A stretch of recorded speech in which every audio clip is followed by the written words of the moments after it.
Welcome to WizeUp. I'm Paul Arthur. I want to talk today about apologetics, and before we jump in here, I want to encourage you to tell your friends about us and do me a big favor and hit subscribe as well. Well, God, does he exist? Yes or no? And if so, sure doesn't seem to be getting a warm welcome from most of modern society. But why do we exist? It's a good question, right? What's our purpose in life?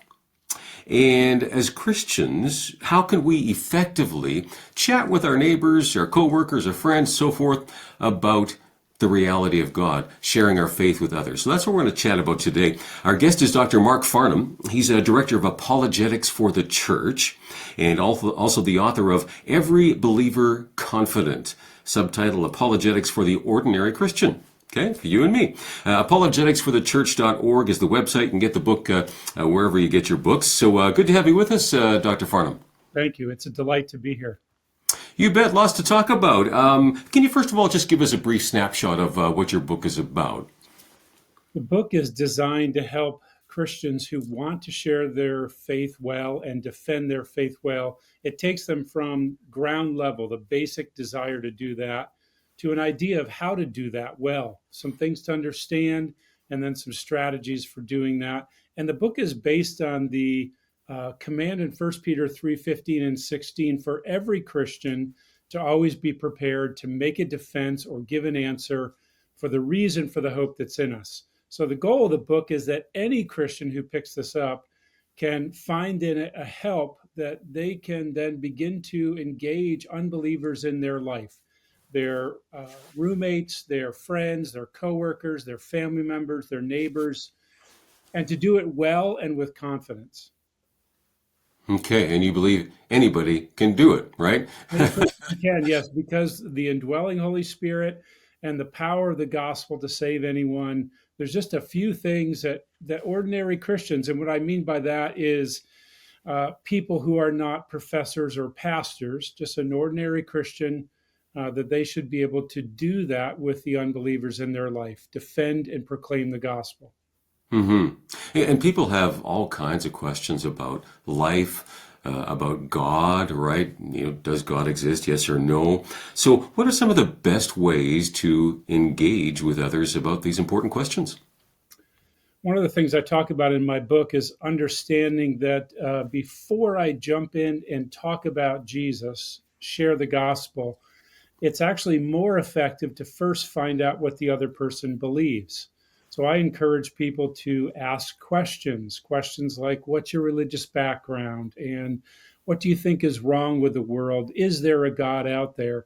And then to take the time to listen to what the other person has to say before we begin to talk about Christ. And the reason is, if we don't know where that person is spiritually, we can completely talk past them without meaning to and without realizing it.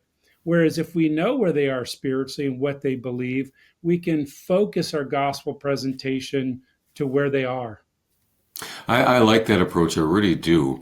I think it shows respect for the other human being you're talking to.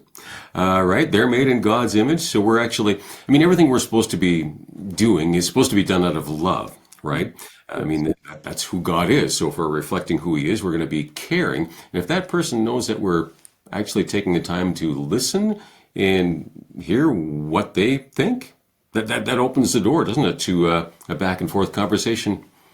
It does. Most people are, quite frankly, happy to talk about themselves. And very rarely have I ever had a person say, I don't like to talk about these things.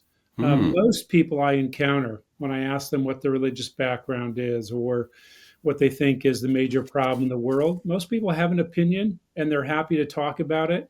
And in my book, we take the time to ask questions, to listen, and then to begin to challenge them on what they've said, to show that any worldview apart from the Christian worldview is either contradictory, irrational, or unlivable. And you do that nicely by asking questions that challenge that person to think about, is this really consistent with your other beliefs?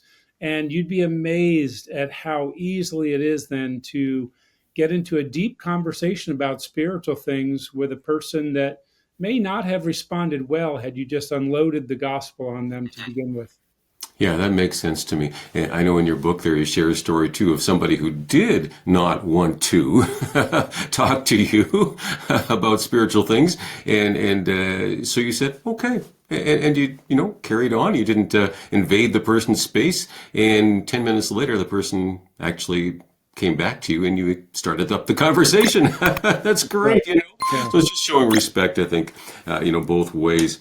Let me ask you this. I guess it's probably one of the most common things ordinary Christians, deal with. We struggle with fear, right?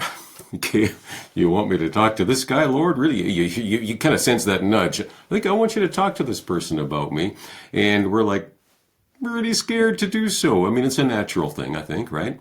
It is, yes. And fear is natural whenever we encounter something that we don't know how it's going to turn out. And this is why, in the setting of First Peter, repeatedly he talks about overcoming fear. Mm. Don't give in to fear. Even if you feel fearful, continue on with the discussion, realizing this is a spiritual battle. So there's going to be some anxiety about it. But the majority of people I encounter are happy to talk about what they believe about certain things.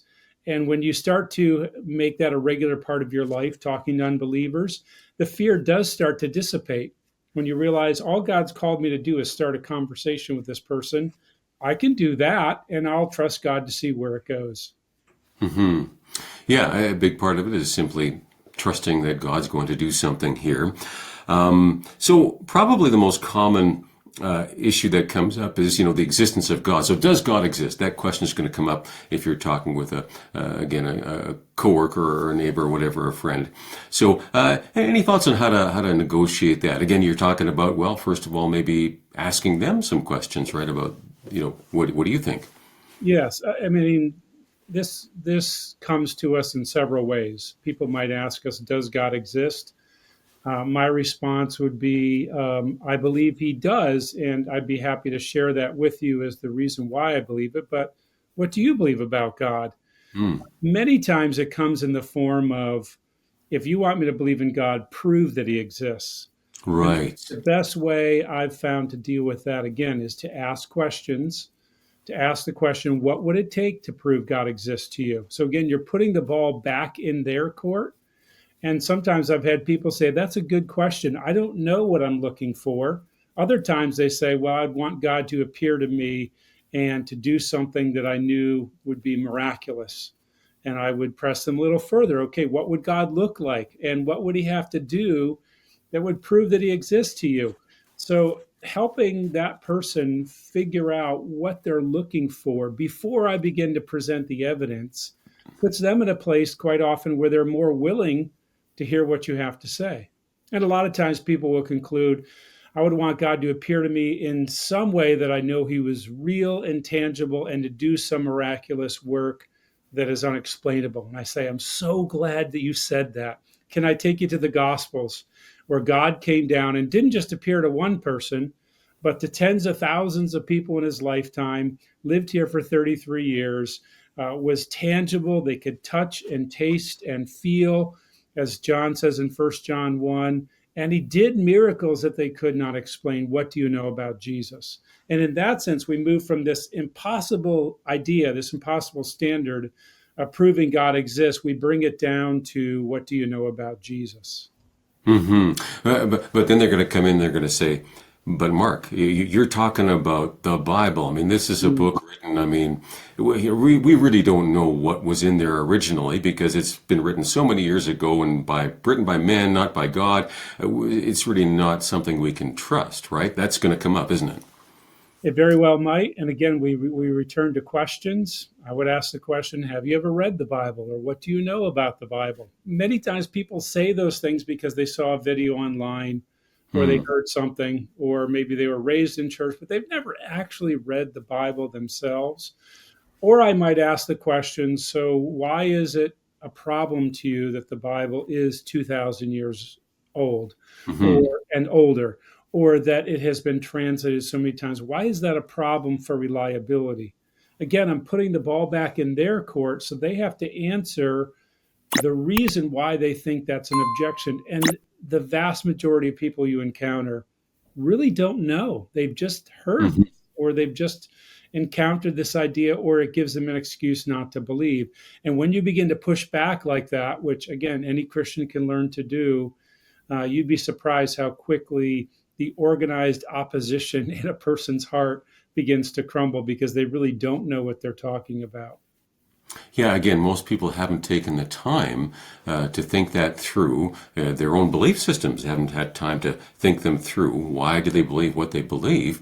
And if nothing else happens, if that will actually spur people to open up probably a dusty Bible sitting on their coffee table somewhere on a bookshelf, that's a huge step in the right direction because God will speak through His Word to everyday people. He does it all the time.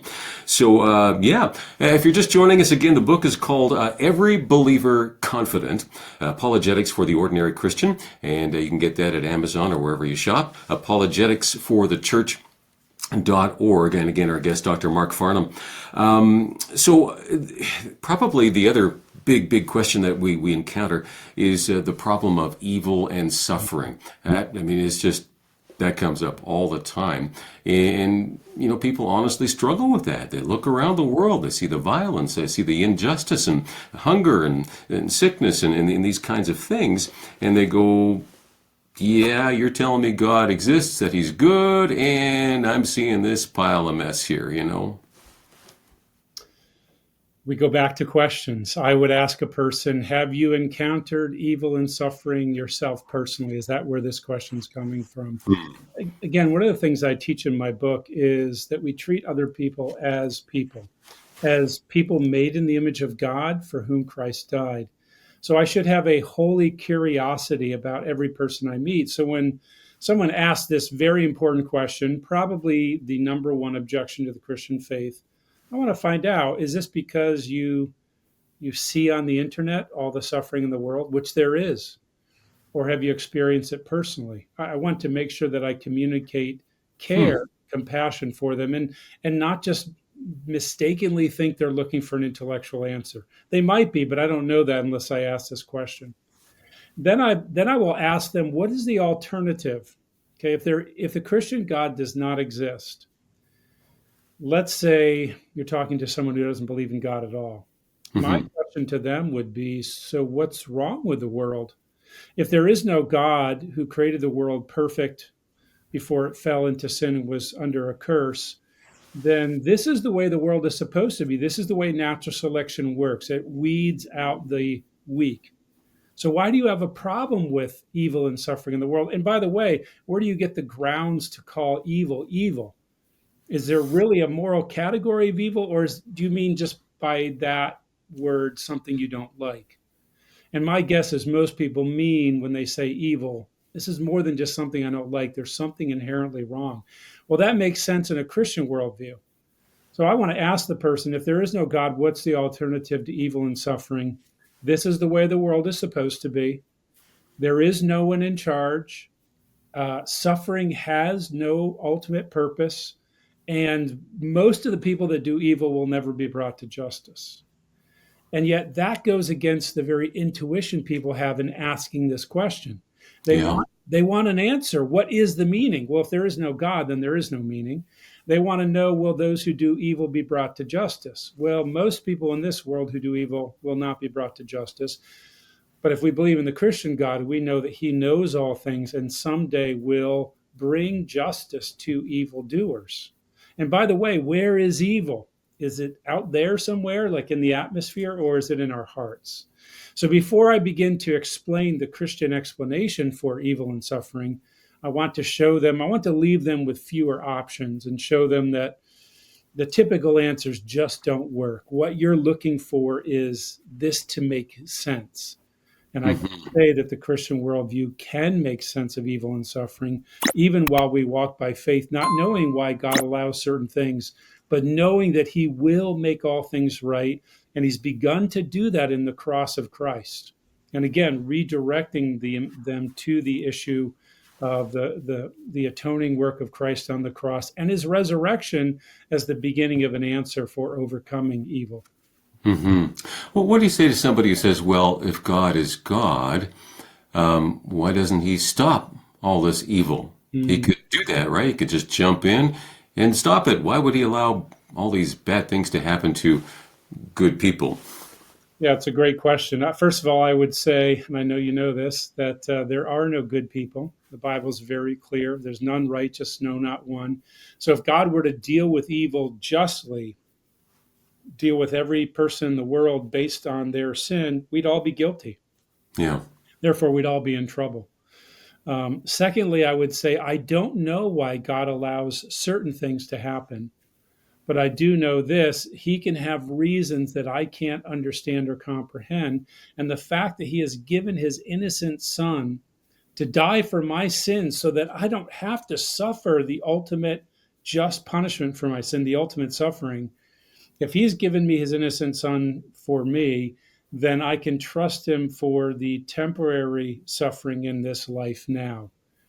Again, that may not be emotionally satisfying for every person, but Mhm. again, I would point to the alternative. What is the alternative? There is no meaning, there is no purpose in this, and most people who do wrong will never face justice. Yeah, I like to ask people too to consider, well, God could have made us all, I guess, robots who do Mhm. exactly his bidding. But again, if God is love, love requires choice, right? He's Yes. not going to force somebody to into a relationship with him if we don't want to have that. So that's a big part of it. And of course, our choices have consequences. And, we though those consequences are real, we need to learn from them, right? So you bang your head against a brick wall. If there's no consequence, you're going to keep on doing it until you die. But no, pain is a consequence that actually is maybe a help to us, in one sense, big picture. So, any thoughts, Dr. Farnham, on I guess for those who maybe again struggle with a bit of fear, any conversation starters to help us along the way? If you've been somebody you've been working with for a long time and you just haven't had the courage to start up that conversation, or maybe even a complete stranger, how do you start up a conversation? I often just start showing an interest in them as a person. Who are you? What are you all about? What's important to you? And then I'll switch to worldview questions, such as, what do you think is wrong with the world? In your opinion, what's at the root of it? Yeah. Secondly, along with that, what will make it better? What would Hmm. fix everything in the world? And do you have any hope that that will actually ever happen? Hmm. These are the kind of questions that people wrestle with every day. Is there anything beyond? What's the basis of our morality? These are all worldview questions that everyone thinks about at different times and everyone has an opinion on. So I want to go after those kind of questions, but I often don't start there. I'll start with things like, what do you do? Yeah. Are you from around here? Those kind of things. I don't want to come across very intentionally. I don't want to come across as selling them something. I don't want Hmm. I don't want to pitch Jesus to them. If I can just relate to that person as a friend. And one of the chapters in my book is about gospel conversations in ongoing relationships, where I talk about if I see an unbeliever every day at work or my neighbor, do I have to witness to them every time? And I talk about that in that chapter, that no, I need to look for opportune moments where our conversations about life in this world intersect with something spiritual, and then I can think of myself, as Paul says in 1 Corinthians 3, planting seeds of the gospel. And that's really all God's called us to do. Look for opportunities, see how far they'll go in the conversation, and trust God to bring the harvest. Because Paul says in 1 Corinthians 3, I'm a seed planter. Apollos, an early church preacher and leader, waters the seed, but God is the one who gives the harvest. And I love that because it takes all the pressure off me. I don't have to bring in the harvest. I don't have to lead this person to faith in Christ right here and now for it to be success. Any amount of conversation that challenges them on their beliefs or brings up spiritual things is a success. And that's all God calls me to do. Yeah, I think maybe we put too much pressure on ourselves, right? Mhm. I mean, for example, do we always have to go for the close, the sale, if you will, to ask that person, well, do you want to accept Jesus into your heart? Do you want to say the sinner's prayer, quote unquote? That's not necessarily something we have to chase every time we have a conversation with somebody on this. I think that would take the pressure right off and make it a lot easier on everybody. That's for sure. Yeah, that passage in 1 Corinthians 3 is pivotal for me understanding, as Paul says there, only God can bring the harvest. And what he means is only God can bring a person to faith in Christ, because the Holy Spirit has to be convicting them of sin, has to be convincing them that Christ is the answer and that they need him. I can't make that happen. I can simply present the truth, and if the Holy Spirit's working in their heart for those things, then they will keep showing an interest, and I will keep progressing to, as I talk about in my book, getting them to Jesus. Hmm. To get down to who do you believe Jesus is, because that is what determines a person's eternal destiny. It does. I mean, but who do you say that I am? Right? Jesus talking to his disciples. And that often will come up in these conversations, I find. So a lot of people, I think quite highly of Jesus. Maybe not so much about his followers, but they love Jesus, and they would even be accepting of him in the sense that aren't all religions similar? All paths lead to heaven. Jesus is another one of the great prophets, a great teacher, and so forth. But there's a problem with that, isn't there? Because Jesus himself says, I am the way, the truth. No one comes to the Father except through me. That's pretty exclusive. So how do you deal with those kinds of issues when they come up? If someone asks the question, aren't all religions the same? I will ask a question, have you studied different religions, or which ones have you studied? And sometimes you get the response, well, no, not really. It's just my impression. Other times they'll say, yes, in college I studied Buddhism or Islam, or I have a Hindu friend, and that's helpful. But I will ask them, do you believe all that Jesus said about himself? In the book, I share a story about when I was going through cancer 5 years ago, and I was at the cancer center getting an infusion one day, and a gentleman came along. He was just visiting all the patients, kind of as a volunteer to encourage them. And he said to me, I really like the things Jesus said. And I said, oh, for example, what would those be? He said, judge not and love your neighbor as yourself. And I said, yeah, he did say those things. I said, but he also said, I am the way, the truth, and the life. And he made it very clear that he is equal with the Father, that he is divine. And for that reason, they wanted to stone him. Do you believe those things about him as well? And his response was, well, we don't know if he said those things. So Hmm.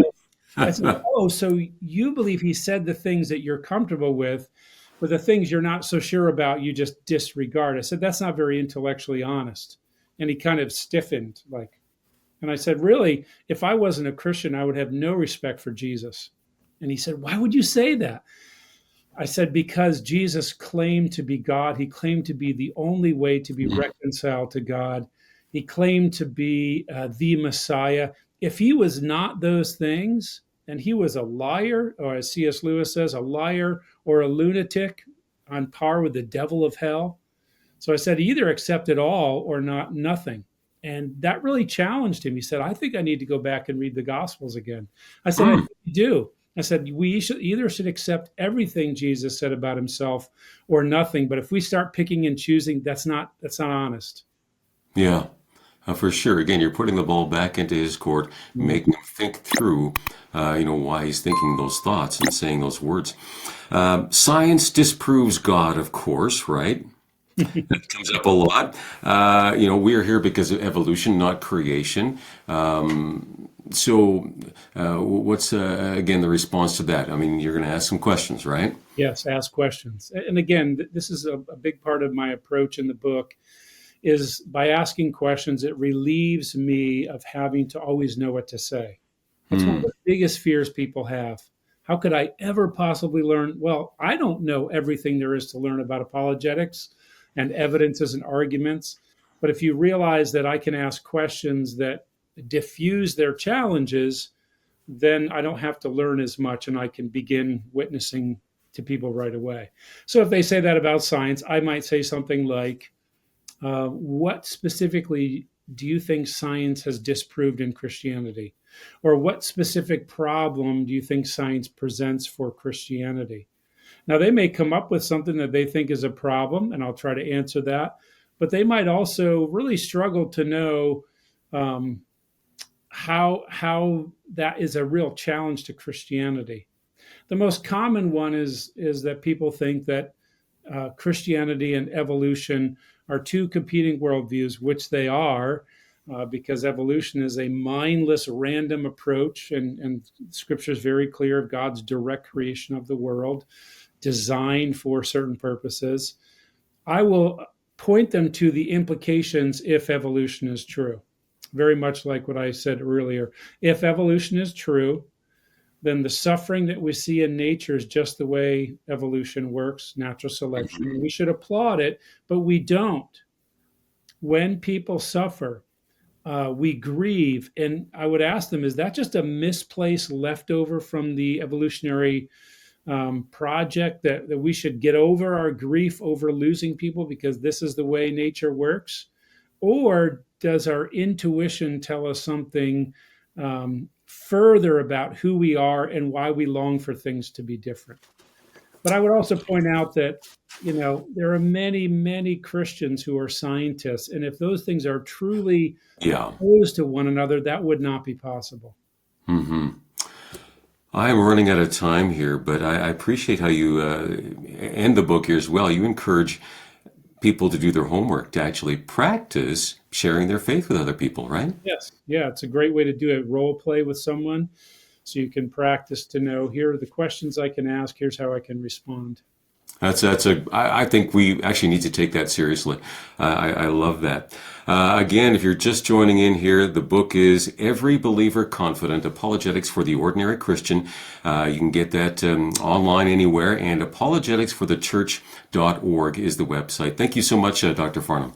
Yes. Thank you so much for having me on. I pray that through this broadcast, many Christians become confident in their ability to engage unbelievers with the gospel. Absolutely. Thanks for watching. WizeUp.ca. Don't forget to hit subscribe.